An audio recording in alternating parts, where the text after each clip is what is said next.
오만둥이의 책꽂이 6번째 책은 버지니아 울프의 자기만의 방입니다.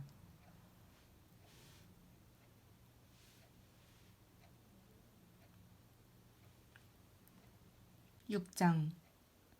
다음 날 10월의 아침 햇살이 커튼을 달지 않은 창문으로 들어와 먼지 낀 빗줄기를 만들고 거리에서는 차들이 웅웅거리는 소리가 들려왔어요. 이제 런던은 다시 기지개를 켜고 있었어요. 공장의 활기가 돌고 기계들이 움직이기 시작했어요.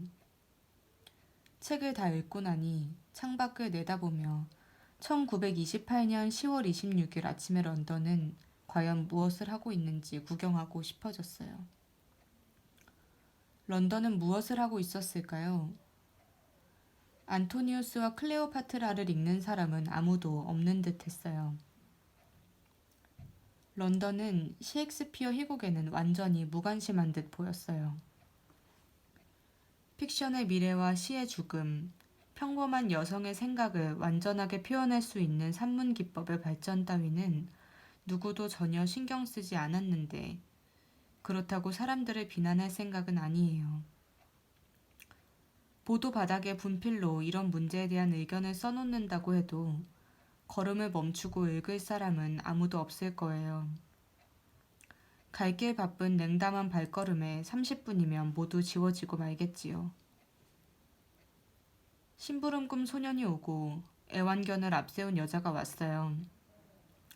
런던 거리의 매력은 어느 누구도 서로 닮은 사람이 없다는 점인데 모두 하나같이 각자의 개인적 용무에 얽매인 듯 보였어요.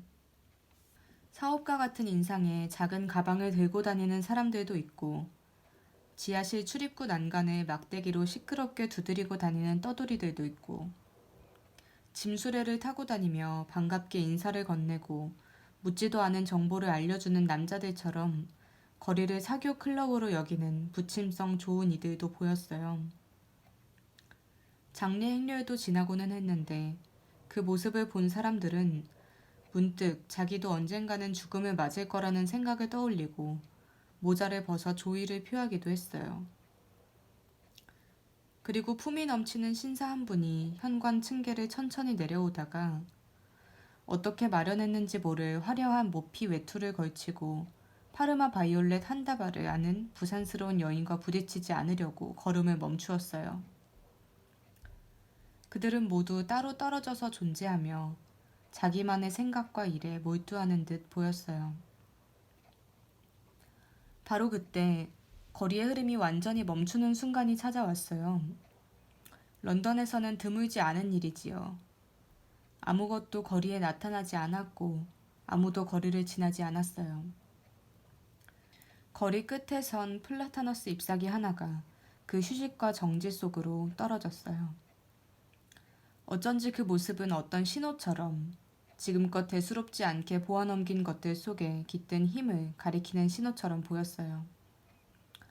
그것은 어느 강을 가리키는 듯 했는데 그 보이지 않는 강은 옥스브리지 강물이 어느 남자 대학생이 탄 배와 죽은 나뭇잎들을 데리고 흐르던 것처럼 모퉁이를 돌아 거리를 따라 흐르면서 사람들을 끌어들이고 그들과 함께 소용돌이 쳤어요. 이제 강은 에나멜 가죽 장화를 신은 소녀를 거리의 한쪽에서 다른 쪽으로 비스듬히 옮겨왔고 다시 밤색 외투를 입은 젊은 남자를 데려왔어요. 그리고 택시도 실어왔어요. 이 셋은 저의 방 창문 바로 밑에서 맞닥뜨렸어요. 택시가 멈추고 소녀와 젊은 남자도 멈추어 섰지요. 두 사람이 택시에 오르자 택시는 물줄기에 떠밀리듯 어딘가로 미끄러져 갔어요. 지극히 일상적인 광경이었어요. 그러나 한 가지 낯선 점은 저의 상상 속에서 생겨난 율동적 규칙성과 두 사람이 택시에 오르는 평범한 광경 속에 겉으로는 만족스러워 보이는 저 두 사람에 관한 어떤 이야기를 전하려는 힘이 있다는 사실이었어요. 저는 택시가 모퉁이를 돌아서 황급히 사라지는 모습을 지켜보며 길을 걸어 내려온 두 사람이 길모퉁이에서 만나는 광경을 보니 마음의 긴장이 풀리는 듯하다고 생각했어요. 지난 이틀 동안에 제가 그러했듯 여성과 남성을 서로 별개의 존재라고 생각하는 건 제법 노력이 드는 일 같아요. 그런 생각은 마음의 조화를 방해하니까요. 이제 저는 그런 노력을 그만두었어요. 두 남녀가 택시에 함께 오르는 모습을 본 덕분에 마음의 조화도 회복되었지요. 저는 창문 안으로 고개를 들여놓으며 마음이란 참 신비한 기관이 틀림없다고 생각했어요. 우리는 마음에 전적으로 의존하면서도 마음에 대해 아무것도 모르니까요.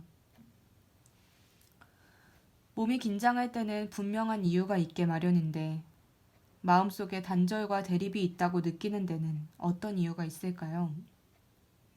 마음의 조화란 무엇을 뜻할까요? 마음은 언제 어디서든 집중할 수 있는 대단한 능력이 있기 때문에 어느 한 가지 상태에 머무르지 않는데 말이에요. 예컨대 마음은 다른 사람들로부터 따로 떨어져서 위층 창문에서 길 위의 사람들을 내려다보며 자신은 그들과 별개의 존재라고 생각할 수도 있어요. 그와 반대로 자연스럽게 다른 사람들과 같은 생각을 할 때도 있는데, 예를 들어 새로운 소식을 발표하는 장소에 모인 군중이 그렇지요. 마음은 아버지들이나 어머니들을 통해서 과거를 돌이켜 생각할 수도 있는데, 앞서 제가 말한 것처럼 글을 쓰는 여성은 그 어머니와 할머니들을 통해서 과거를 생각해요. 그리고 여성이라면 갑작스레 의식이 분열하는 경험을 하고 깜짝 놀라는 경우가 종종 있는데, 예컨대 화이트홀을 걸으며 그 거리를 만든 문명의 후계자로 태어났다고 자부하다가도 졸지에 밖으로 떠밀려서 위기에 몰린 이방인 신세가 되는 경우가 그렇지요.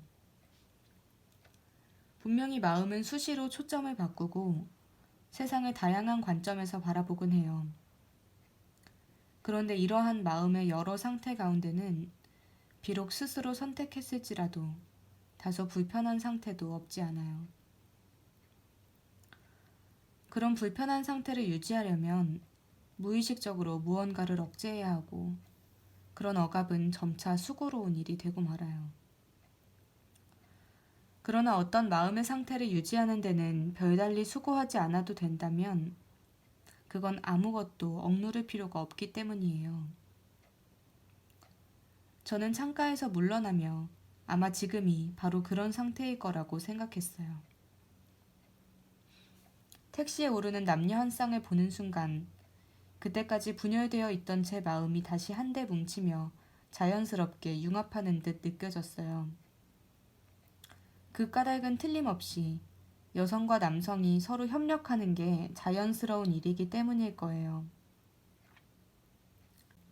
우리에게는 남녀의 결합을 통해 최고의 만족과 완벽한 행복에 이를 수 있다는 이론에 동조하려는 어쩌면 비이성적일 수도 있는 뿌리 깊은 본능이 있어요. 그러나 두 사람이 택시에 오르는 모습과 그 광경이 내게 준 만족감 때문에 저는 사람의 몸에 두 종류의 성별이 있듯이 마음에도 성별이 있는지, 또 완벽한 만족과 행복에 이르려면 몸뿐만 아니라 마음도 결합해야 하는지 묻고 싶어졌어요. 저는 서투른 솜씨로 영혼의 지도를 그리고 우리의 마음을 지배하는 두 가지 힘, 남성과 여성을 그 안에 표시했어요. 제가 그린 지도에 따르면 남성의 두뇌에서는 남성이 여성보다 우세하고 여성의 두뇌에서는 여성이 우세하답니다. 두 힘이 사이좋게 살아가면서 정신적 협력 관계를 이루면 정상적이고 편안한 상태가 유지되지요. 남성의 경우 두뇌의 여성적 부분이 반드시 기능해야 하며 여성 역시 자기 안의 남성과 교류해야 해요. 어쩌면 콜리지도 이런 뜻에서 위대한 마음은 양성이라는 말을 남겼는지도 모르겠어요. 마음이 진정 풍요로워지고 모든 능력을 발휘할 수 있는 건 바로 이런 융합이 일어날 때예요. 아마 순전히 남성적이기만 한 마음은 창조력을 발휘하지 못할 것이고 그저 여성적이기만 한 마음 역시 마찬가지일 거예요. 그렇지만 잠시 이야기를 멈추고 책을 한두 권 들춰보면서 남성적 여성, 거꾸로 말하면 여성적 남성이 무엇을 뜻하는지 알아보는 것도 좋을 듯해요. 콜리지가 위대한 마음은 양성이라는 말을 했을 때 여성과 특별히 공감하거나 여성의 생각을 받아들이고 여성을 대변하는 데 헌신하는 마음을 뜻한 것은 분명 아니었어요. 양성적인 마음이라면 하나의 성만 지닌 마음보다 오히려 그러한 성적 차이를 잘 구분하지 못할 테니까요. 아마 그가 뜻한 양성적인 마음이란 외부와 막힘없이 공명하며 어려움 없이 감정을 전달하고 본래 창조적이고 열정적이며 분열되지 않은 마음일 거예요. 실제로 셰익스피어는 양성적인 마음, 여성적 남성의 마음을 지닌 대표적 인물로 꼽을 수 있어요. 물론 셰익스피어가 여성에 대해 어떻게 생각했는지는 알 길이 없지만요. 그리고 마음이 충분히 성숙했다는 징표가 성을 특별하거나 별개의 것으로 여기지 않는 태도라면 지금은 어느 때보다도 성숙한 마음에 이르기 어려운 시절이에요. 저는 현존하는 작가들의 책 앞으로 와서 이런 사실이 오랫동안 저를 곤혹스럽게 하던 어떤 문제의 근원과 관련이 있지 않을까 생각했어요. 지금 우리가 사는 시대는 그 어느 시대보다 요란스럽게 성을 의식해요. 대형 박물관에 소장된 남성이 여성에 대해 쓴 무수히 많은 책이 그 증거지요. 문제의 발달은 여성 참정권 운동이었어요.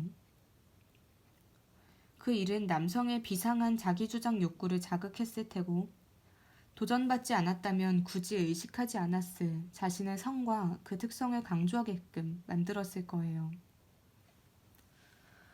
한 번도 도전을 받아본 적 없는 사람이 그런 상황에 처하면 설사 그 상대가 검은 보닛을 쓴 여자 몇 명에 불과하더라도 과도한 안갚음을 하게 마련이에요. 어쩌면 그런 사실이 제가 여기서 발견했다고 기억하는 몇몇 특징들을 설명할 수도 있겠다고 생각하면서 저는 지금 한창 전성기를 누리며 비평가들에게 무척 높은 평가를 받는 A씨의 새 소설을 꺼내놓았어요. 책을 펼쳤어요. 다시 남성의 글을 읽는 기분은 정말 즐거웠어요. 여성이 쓴 글을 읽은 다음에 읽으니 무척 솔직하고 직설적으로 느껴졌어요. 얽매이지 않는 마음과 자유로운 육체와 자신감이 자연스럽게 드러났어요. 한 번도 방해를 받거나 반대에 부딪힌 적 없고 태어날 때부터 어떤 영역이든 원하는 대로 마음껏 뻗어나갈 수 있는 완전한 자유를 부여받았으며 좋은 자양분을 섭취해가며 좋은 교육을 받고 자란 자유로운 마음에서 물질적 풍요가 느껴졌어요. 그저 감탄스러울 뿐이었어요. 그러나 한두 장 읽고 나니 지면에 그리운 그림자가 눈에 들어왔어요. 그림자는 곧고 어두운 막대 모양으로 로마자 I와 비슷했어요. 저는 그림자 뒤로 펼쳐진 풍경을 엿보려고 이리저리 재빨리 몸을 움직였어요. 그래도 뒤에 보이는 것이 나무인지 걷는 여자인지 확실히 분간할 수 없었어요. 제자리로 돌아오면 다시 아이가 저를 맞았어요. 슬슬 아이의 존재가 짜증스러워졌어요. 이 아이는 정직하고 논리적이며 견과처럼 단단하고 몇 세기 동안 잘 가르치고 잘 먹여가며 갈고 닦은 대단히 훌륭한 아이인데 말이죠. 저는 진심으로 아이를 존중하며 아이가 대단하다고 생각해요. 그러나 가장 불만스러운 점은 아이의 그림자 속에서는 모든 것이 안개처럼 형체가 없어진다는 점이에요. 그게 나무인가요? 아니, 그건 한 여자예요. 그러나 저는 피비, 그녀의 이름이에요. 피비가 해변을 가로질러 다가오는 모습을 바라보며 그녀는 몸속에 뼈가 하나도 없는 듯하다고 생각했어요. 그때 앨런이 일어났고 앨런의 그림자는 곧바로 피비의 모습을 지웠어요. 앨런은 자기만의 생각이 있었고 피비는 홍수처럼 밀려드는 그의 생각 속에 가라앉고 말았어요. 그때 앨런은 정욕을 품은 것 같았어요. 저는 곧 위기가 닥쳐오리라는 생각에 책장을 아주 빨리 뒤로 넘겼고 실제로 위기는 닥쳐왔어요. 일이 벌어진 장소는 태양이 내리쬐는 바닷가였어요. 그 일은 아주 공공연하게 그리고 아주 격렬하게 일어났어요. 그보다 더 외설적일 수 없을 정도였지요. 그러나 아무래도 그러나라는 말을 너무 많이 한 듯 싶네요. 그러나만 계속할 수는 없는 노릇이지요. 어떻게든 문장을 끝맺어야 한다고 저 자신을 꾸짖었어요. 그러나 나는 지루하다 라고 끝을 맺을까요? 그러나 나는 왜 지루했을까요? 아이가 지배자 노릇을 하며 거대한 너도밤나무처럼 자기 그림자 속에 든 모든 것을 메마르게 한다는 점도 어느 정도 이유가 될 수 있겠지요. 그 안에서는 아무것도 잘하지 못하니까요. 그리고 그보다 분명치 않은 다른 이유도 있었어요. 창조력이 솟아나는 샘을 틀어막고 좁은 한계 속에 창조력을 가두는 어떤 방해나 장애가 A씨 마음속에 자리 잡고 있는 듯 보였어요. 옥스브리지의 오참 모임과 잿더리와 맹크스 고양이와 테니슨과 크리스티나 로제티를 모두 하나로 뭉뚱그려서 떠올려 보니 장애물은 바로 그곳에 있을지도 모르겠다는 생각이 들었어요. 앨런은 이제 눈부시게 빛나는 눈물을 문가에 핀 시계꽃이 떨구었네 라고 조용히 콧노래를 부르지 않고 피비도 바닷가를 가로지르며 나의 심장은 노래하는 새처럼 촉촉한 어린 가지 위에 둥지를 틀고 라고 답하지 않으니 앨런이 피비에게 다가와서 달리 무엇을 하겠어요. 대낮처럼 숨김없고 태양처럼 논리적인 그가 할 수 있는 일이라고는 한 가지뿐이에요. 객관적으로 보았을 때 그는 그런 일을 자꾸 반복해요. 너무 심한 말인지도 모르지만 앨런의 그런 행동은 저에게 따분하게만 보였어요. 셰익스피어 작품 속 외설은 마음속에 있던 다른 수많은 생각들을 모조리 쫓아버리기 때문에 따분할 틈이 없지요. 그러나 셰익스피어가 재미를 위해 그렇게 한 데 반해 A씨는 유모들 말맞다나 일부러 그런 일을 해요. 이 일을 제기하기 위해서 말이에요. 자신이 우월하다고 내세움으로써 남녀가 평등하다는 생각에 이 일을 제기하는 거예요. 그 결과 그는 방해받고 억눌리며 자의식 또한 강해지는데 셰익스피어도 클로프 양과 데이비스 양에 대해 알았다면 그렇게 행동했을지 모르지요. 여성운동이 19세기가 아닌 16세기에 일어났다면 엘리자베스 시대 문학은 틀림없이 지금과 무척 다른 모습이었을 거예요. 마음에 두 가지 측면이 있다는 이 가설이 타당하다면 이제는 남성성이 자의식을 갖게 되었다는 결론에 이르러요. 다시 말해 요즘은 남자들이 뇌의 남성적 부분만 활용해서 글을 쓴다는 것이지요. 여성이 그들의 책을 읽는 건 실수예요. 여성이 찾는 건 그런 책 속에서는 발견할 수 없으니까요. 그들에게 결여된 요소 가운데 가장 치명적인 건 바로 생각을 이끌어내는 힘이라는 생각을 하면서 저는 비평가 B씨의 책을 손에 들고 시 기법에 대한 논평을 매우 주의 깊게 꼼꼼히 읽었어요. 대단히 재기 넘치고 예리한 논평일 뿐만 아니라 그 안에 담긴 지식도 충실했지만 B씨의 감정들이 더는 소통하지 않는 점이 문제였어요. 그의 마음은 따로 나뉘어 제각기 다른 방에 들어가 있는 듯 외마디 소리조차 서로 전달되지 않았어요. 그러므로 B씨의 문장을 가져다가 우리 마음속에 집어넣으면 그 문장은 바닥으로 툭 떨어지고 결국 죽고 말아요. 그러나 콜리지의 문장은 마음속에서 폭발하며 수많은 다른 생각들을 낳지요. 영원한 생명의 비밀이 담긴 글이란 바로 그런 글이에요. 이유야 어떻든 그러한 현실은 개탄스러운 일이 아닐 수 없어요. 현존하는 작가 가운데 가장 위대한 이들. 이때 저는 골즈워드 씨와 키플링 씨의 책들이 줄줄이 꽂힌 칸 앞에 있었어요. 위대한 이들의 걸작을 모르고 지나칠 수도 있다는 뜻이니까요. 비평가들은 그 작품들 속에 영원한 생명의 셈이 존재한다고 장담하지만 여성은 무슨 수를 써도 그 셈을 찾지 못할 거예요. 그 까닭은 남성의 미덕을 찬양하고 남성의 가치를 강요하고 남성의 세계를 그릴 뿐만 아니라 이 책들 속에 들어찬 감정이 여성에게는 이해 못할 것이기 때문이에요.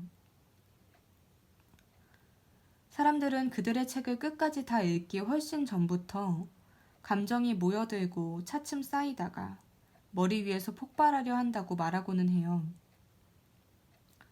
그 그림이 늙은 졸리언의 머리 위로 떨어지면 그는 그 충격으로 죽고 말 거예요. 그러면 나이든 서기관은 두세 단어로 된 부고 기사를 쓸 테고 템스강 위에 수많은 백조는 일제히 노래하기 시작하겠지요. 그렇지만 그런 일이 벌어지기 전에 여성은 구스베리 덤불 속에 숨어버릴 거예요. 남성에게는 무척 깊고 미묘하며 상징적인 감정이라도 여성에게는 이해 못할 것일 뿐이니까요. 키플링 씨의 등 돌린 장교들도 마찬가지고 씨를 뿌리는 파종자들, 자기 일에 몰두한 남자들, 그리고 깃발. 이 굵은 글자들을 보다 보면 떠들썩한 남자들만의 술잔치를 엿듣다가 들키기라도 한 듯 얼굴이 달아올라요. 사실인즉 골즈워드 씨와 키플링 씨 안에는 여성적 불꽃이 존재하지 않아요. 일반적으로 여성의 눈에 두 사람의 자질이 조악하고 미숙하게 보이는 까닭은 바로 그 때문이에요. 그들에겐 생각을 이끌어내는 힘이 결핍되어 있었어요. 생각을 이끌어내지 못하는 책은 마음의 표면에 아무리 세게 부딪힌다고 해도 마음을 꿰뚫지 못해요. 불안한 마음에 책을 꺼내서는 보지도 않고 도로 꽂으며 저는 교수들의 편지가 예고한 그리고 이탈리아의 통치자들이 실현한 극단적이고 독단적인 남성성이 지배하는 미래를 상상해 보았어요. 로마에 가면 그곳의 순수하고도 안전한 남성성에 어김없이 깊은 인상을 받는데 그런 순전한 남성성이 국가적으로 어떤 가치를 갖는지는 둘째치고 우선 우리는 그것이 식이법에 어떤 영향을 미치는지 의문을 품어볼 수 있어요. 여하튼 신문기사에 따르면 이탈리아에는 픽션에 대한 우려가 어느 정도 존재한다고 해요. 이탈리아 소설의 발전을 주제로 학술회의가 열리기도 했어요. 한 번은 명문가 태생이거나 금융, 산업 혹은 파시스트 단체의 저명 인사들이 한데 모여서 그 문제를 논의하고 파시즘의 시대는 머지않아 그에 걸맞은 시인을 낳을 것이라는 희망을 담은 전보를 총통에게 보냈지요. 우리도 그 간절한 희망에 동참하지 못할 건 없지만 과연 그런 시가 인큐베이터 밖으로 나올 수나 있는지 모르겠어요. 시에겐 아버지만큼이나 어머니의 존재도 필요하니까요. 안 된 일이지만 파시즘 시는 어느 지방도시의 박물관에서나 볼 수 있는 유리병 속에 담긴 작고 끔찍한 유산된 태아와 같은 신세가 될 거예요. 괴물은 결코 오래 살지 못한다고 하니까요. 그런 비정상적인 존재가 들판에서 풀을 뜯는 모습은 한 번도 본 적 없어요. 몸통 하나에 머리만 둘인 생물은 타고난 수명을 다 누리지 못할 거예요. 그렇지만 굳이 책임을 따지고자 한다면 이 모든 일은 어느 한쪽이 아닌 남녀 모두의 잘못이에요. 모든 선동가와 개혁가들, 그랜빌 경에게 거짓말을 한 레이디 베스버러와 그레그 씨에게 진실을 말한 데이비스 양 같은 이들이 책임져야 할 일이지요. 성별을 의식하는 상태를 초래한 모든 이들에게 책임을 물어야 해요. 책을 읽으며 지적 능력을 활용하고 싶어질 때면 데이비스 양과 클러프 양이 태어나기도 전 마음의 양쪽 부분을 골고루 사용하던 행복한 시대의 책을 찾는 것도 바로 그들 때문이지요. 그런 책을 찾으려면 우리는 셰익스피어에게로 돌아가야 해요. 셰익스피어는 양성적이었고 키츠와 스턴과 쿠퍼와 램과 콜리지도 마찬가지였지요. 셸리는 아마 성이 없었을 거예요. 밀턴과 벤 존스는 마음속 남성의 존재가 지나치게 컸어요. 워즈워스와 톨스토이도 다르지 않았고요. 우리 시대의 작가 가운데는 프루스트가 완전히 양성적인데 어쩌면 여성이 조금 큰지도 모르겠어요. 그런 결점은 워낙 드물기 때문에 불평의 대상이 될 수조차 없답니다. 남녀의 혼합이 전혀 일어나지 않으면 지성이 우세해져서 다른 능력들은 딱딱하게 굳고 메말라 버릴지도 모르니까요. 어쨌든 저는 이런 일이 톰과 의리에 불과할지 모른다는 생각을 하며 위안을 얻었어요. 생각의 흐름을 보여드리겠다는 약속에 따랐기 때문에 이제껏 제가 한 이야기는 상당 부분 시대에 뒤떨어진 이야기로 들릴 테고 저의 눈 속에서 타오르는 불꽃 역시 아직 성년이 되지 않은 여러분에게는 미심쩍어 보이겠지요.